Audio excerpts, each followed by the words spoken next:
Have you ever felt watched? Not a fleeting glance, but a persistent, unsettling awareness that someone is observing you, studying you from the shadows. It's a primal fear, isn't it? A feeling that claws at the edges of your comfort, whispering doubts into the quiet moments. I understand that feeling. It settled over me, a cold dread, and it hasn't entirely left. It began simply enough. I lived in a small house, nestled in what you'd call a decent neighborhood. A place where people knew their neighbors, waved hello, and generally kept to themselves. I worked from home, a blessing and a curse, my small office upstairs overlooking the street. I cherished that window. It was a portal to the outside world, a source of fresh air and natural light. Fall was painting the trees in fiery hues, and I kept it open as much as possible, breathing in the crisp, earthy scent of the season.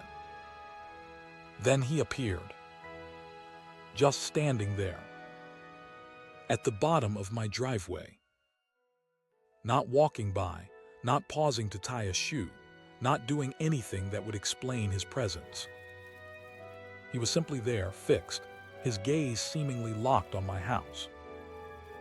I couldn't tell if he saw me, silhouetted against the window, but the moment our eyes met, or I thought they did, he turned and walked away.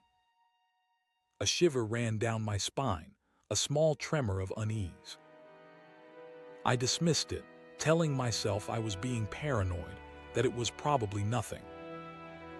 But the nothing returned. The next day, the same routine. Work, video calls, the comforting rhythm of the familiar. And then there he was again. The same spot, the same unnerving stillness, the same unwavering stare directed at my house. This time, it wasn't just unease. It was a cold, creeping dread. Why was he back? What did he want? I felt my heart hammering against my ribs, a frantic drumbeat in the silence of my office. I tried to focus on the meeting to appear normal, but my eyes kept drifting back to the window, seeking him out, confirming his continued presence. Each time I looked, he was there. And each time I looked back at the screen, a chill settled deeper within me. He vanished as abruptly as he'd appeared, leaving a residue of fear that clung to the air. That evening, I walked my driveway, searching for any explanation, any clue.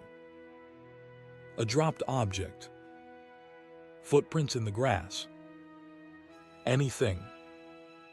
There was nothing. Just the unsettling realization that my office window offered a clear view to him, meaning he could have been watching me all along. The thought burrowed under my skin. That night I mentioned it to my brother, seeking reassurance. He brushed it off, attributing it to coincidence, to an overactive imagination. But his words didn't soothe me. The image of that man standing motionless haunted my thoughts. I tried to distract myself with television, but even the flickering images couldn't drown out the feeling of being observed. Hours passed, and exhaustion began to weigh me down. Then I heard them. Footsteps. Soft, deliberate, approaching my house.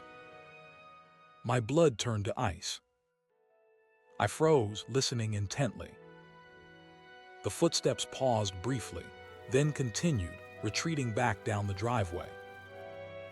I raced to the door, peering into the darkness. A fleeting glimpse of a figure disappearing down the road. And then I saw it. A note taped to the back of the door. Just 3 words scrawled in harsh, angular letters. Pat, answer the door. My name. He knew my name.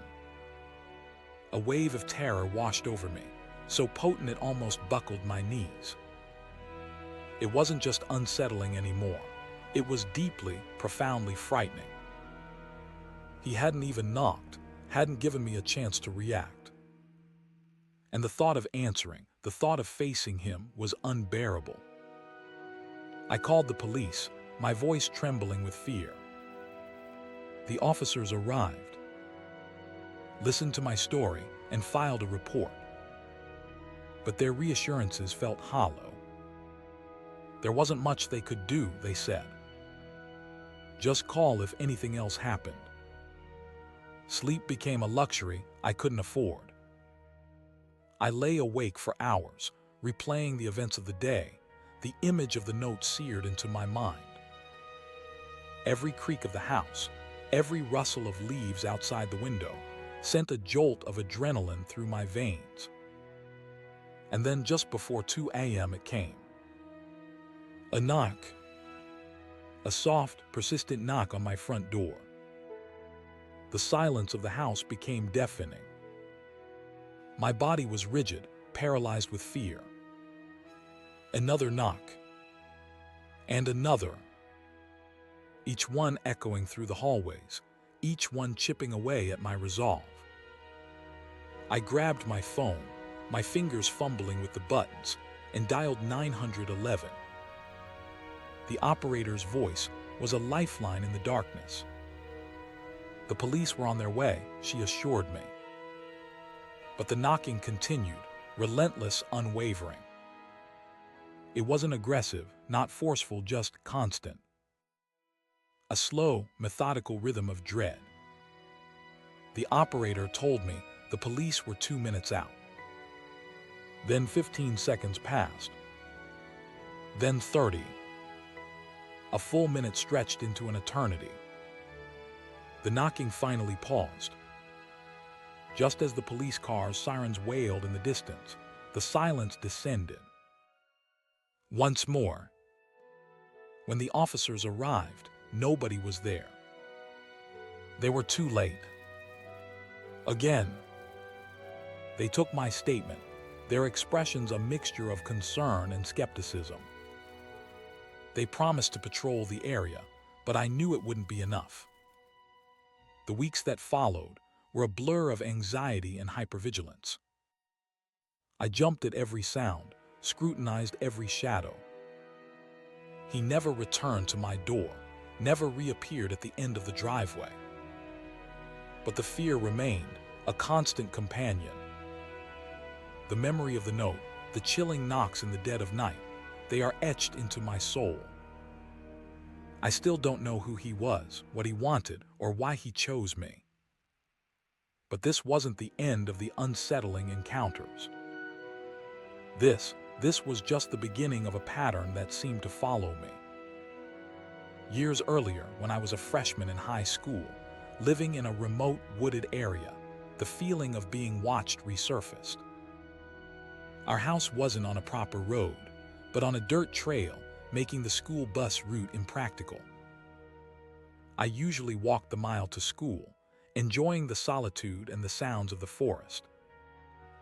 One morning, as I walked along the trail, I spotted a car parked ahead. An unfamiliar car.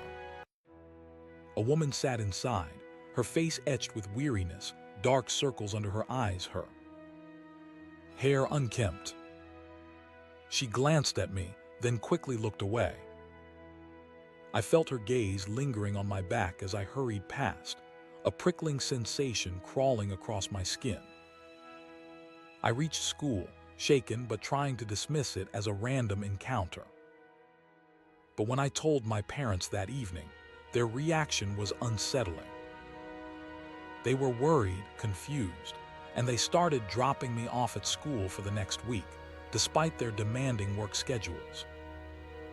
It was an overreaction, I thought, but their concern was palpable.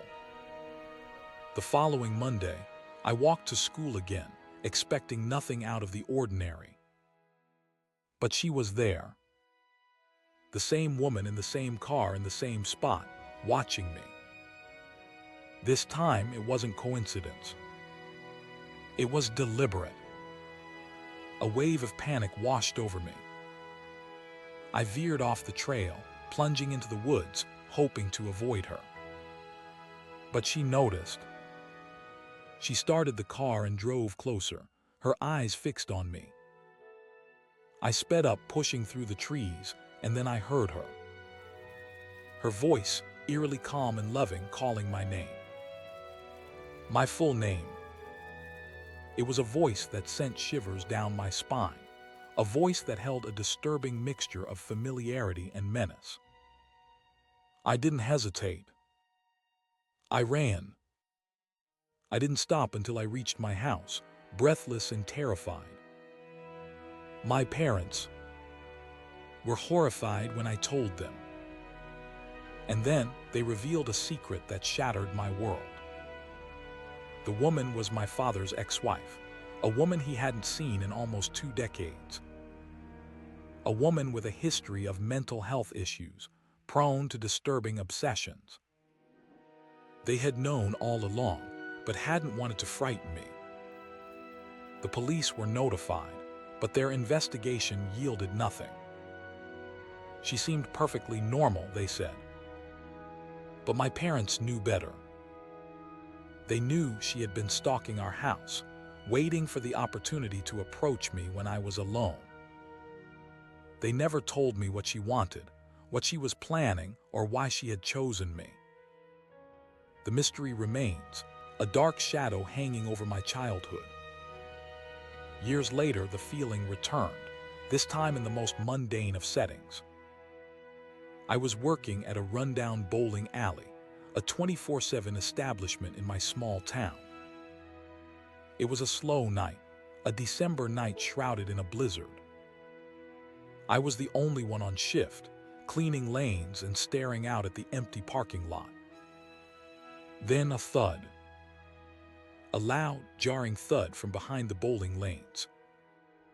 I investigated, my heart pounding in my chest. The back room was dark, silent, except for the sound of water dripping, forming a clear pattern of footsteps on the concrete floor.